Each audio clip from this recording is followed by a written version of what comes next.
أعوذ بالله من الشيطان الرجيم بسم الله الرحمن الرحيم ما كان محمد أبا أحد من رجالكم ولكن رسول الله وخاتم النبيين وكان الله بكل شيء عليما وقال النبي صلى الله عليه وسلم أنا خاتم النبيين لا نبي بعدي أو كما قال عليه الصلاة والسلام محمد کے تقدس پہ زبانیں جو نکالیں گے خدا کے حکم سے ایسی زبانیں کھینچ ڈالیں گے کہاں رفعت محمد کی کہاں تیری حقیقت ہے شرارت ہی شرارت بس تیری بے چین فطرت ہے اور مذمت کر رہا ہے تو شرافت کے مسیحا کی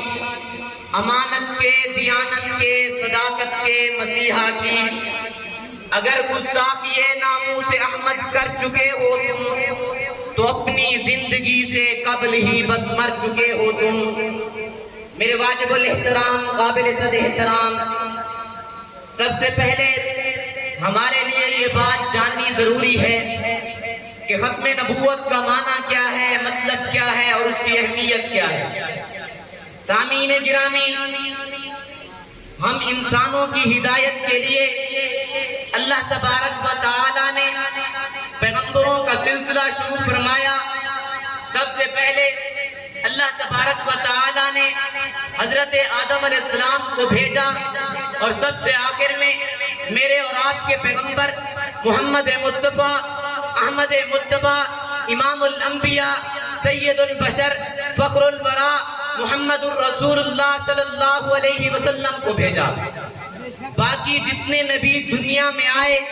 حضرت آدم علیہ السلام سے لے کر حضرت عیسیٰ علیہ السلام تک ان تمام کو صرف نبی مان لینے سے ایمان کامل ہو جاتا ہے ایمان پورا ہو جاتا ہے لیکن آمنہ کے لال کو صرف نبی مان لینے سے ایمان کامل نہیں ہوتا ایمان پورا نہیں ہوتا جب تک کہ حضور کو آخری نبی نہ مان لیا جائے اس وقت تک ایمان اکمل نہیں ہوتا اسی لیے عقیدہ ختم نبوت ہمارے بنیادی عقائد میں سے ہے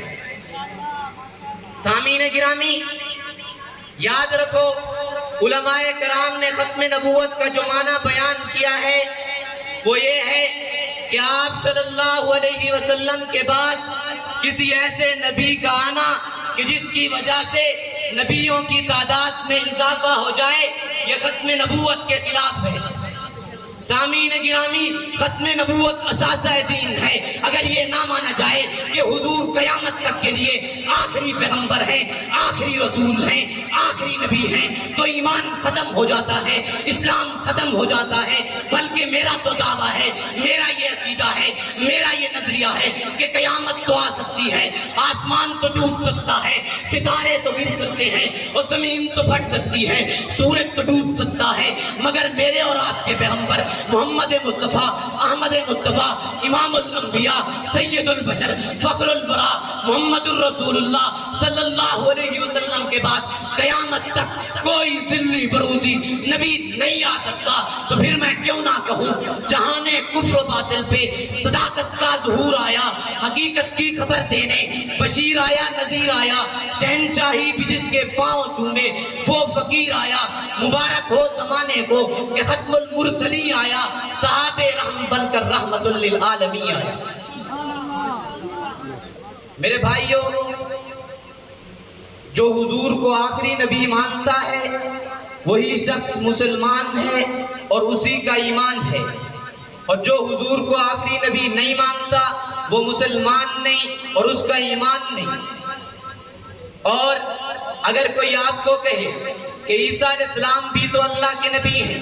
وہ بھی تو آئیں گے، دنیا میں تشریف لے آئیں گے۔ تو اس کا جواب یہ ہے کہ عیسیٰ علیہ السلام اللہ کے نبی ہیں، انہوں نے اللہ تبارک و تعالیٰ سے دعا کی تھی کہ یا اللہ مجھے آخری نبی کا امتی بنا۔ اللہ نے ان کی دعا کو قبول فرمایا اور ان کو آسمانوں پر اٹھا لیا۔ اب جب وہ آئیں گے تو حضور کے امتی بن کر تو آئیں گے، نبی بن کر نہیں آئیں گے۔ جس مرزائی لعنتی بدبخت کے بارے میں کہتے ہیں کہ وہ عیسیٰ ہے، وہ خود اپنی کتابوں میں لکھتا ہے کہ میں عیسیٰ نہیں ہوں بلکہ میں محمد ہوں، بلکہ باقاعدہ اس کی کتابوں میں یہ بات موجود ہے کہ محمد رسول اللہ کے الفاظ جو قرآن پاک میں آئے ہیں وہ میرے لیے آئے ہیں، میری شان میں آئے ہیں۔ تو میں نے قرآن سے ختم نبوت کی دلیل مانگی، میں نے قرآن سے پوچھا قرآن ختم نبوت کی دلیل کیا ہے؟ قرآن نے جواب دیا قل یا ایھا الناس، یا ایھا الناس کا معنی دنیا کے تمام انسان۔ یاد رکھو کسی نبی نے یہ اعلان نہیں کیا، ہر نبی نے کہا یا قوم اے میری قوم۔